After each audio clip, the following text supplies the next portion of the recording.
Tips and tricks number 7. The rules you wish you knew. AKA, why didn't anyone ever tell me that? Sees the monsters, the epic world building, you're in the zone, the session's flowing, and then someone asks, wait, how long can you hold your breath for?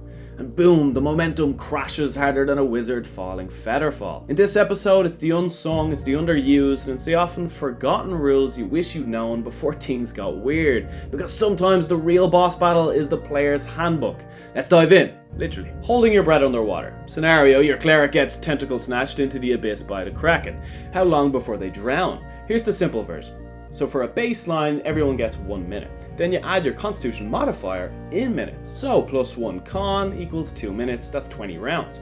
+4 con, 5 minutes, 50 rounds, or a max of 6 minutes with +5. Sounds like plenty, right? Until the tentacles start squeezing, your HP starts dropping, and then the players arguing about who remembered the potion of water breathing. Time flies when you're drowning. Let's talk falling damage. Scenario, the villain's tower explodes, the floor is gone, and the barbarian yells YOLO and jumps. How bad is it? Well, falling damage is 1d6 per 10 feet, 100 feet, that's 10d6, but it caps at 20d6. So even if you fall from space, it's the same damage. You might survive the fall, but you'll need a cleric, a chiropractor, and some serious plot armor. Let's talk rope tension and breakage. Scenario, the party scaling a rope to sneak into a bandit's hideout. The paladin's armor sounds like a blacksmith's workshop, and someone finally asks, hey, how much can this rope actually hold? A 50 feet of hempen rope can hold 600 pounds, that's maybe 3 to 4 adventurers even with the gear. That tanky paladin, he's basically a cast iron bathtub with a longsword.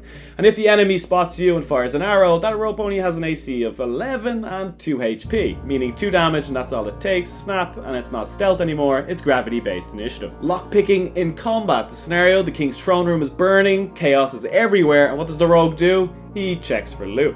They find a locked chest, maybe the king's backup crown. Let's break down the math. So a normal lock is DC 15. The royal vault style is DC 20. If you're hanging off a ledge or dodging arrows in the meantime, maybe give them a disadvantage. And here's the kicker. Fail the check, the lock jams. No retries, no inspiration rerolled, and that's the end of the loot dream. Let this be the rogue's boss battle. One roll, all or nothing. Congratulations, you've been eaten by a dragon. The scenario is you got chomped, the whole party screaming, and the DM is grinning. You're not just in trouble, you're inside it. Let's talk survival. Breath still applies like before, it's 1 minute plus your con modifier in minutes. +2 con, that's 3 minutes and 30 rounds.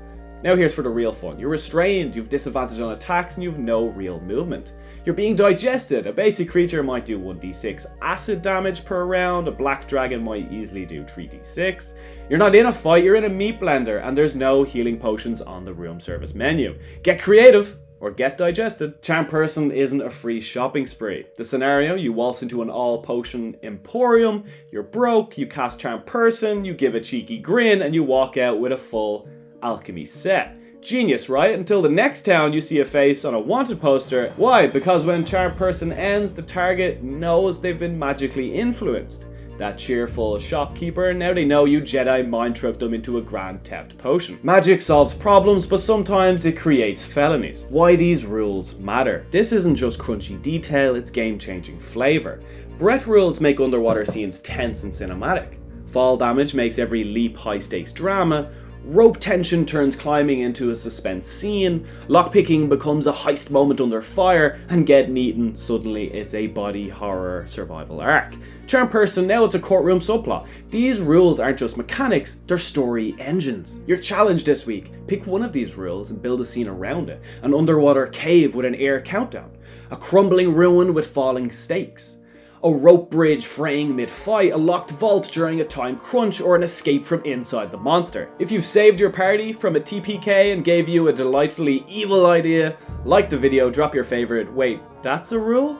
moment in the comments. And as always, keep building, keep playing, and most importantly, keep having fun. I'm the Honest DM, your table is lucky to have you.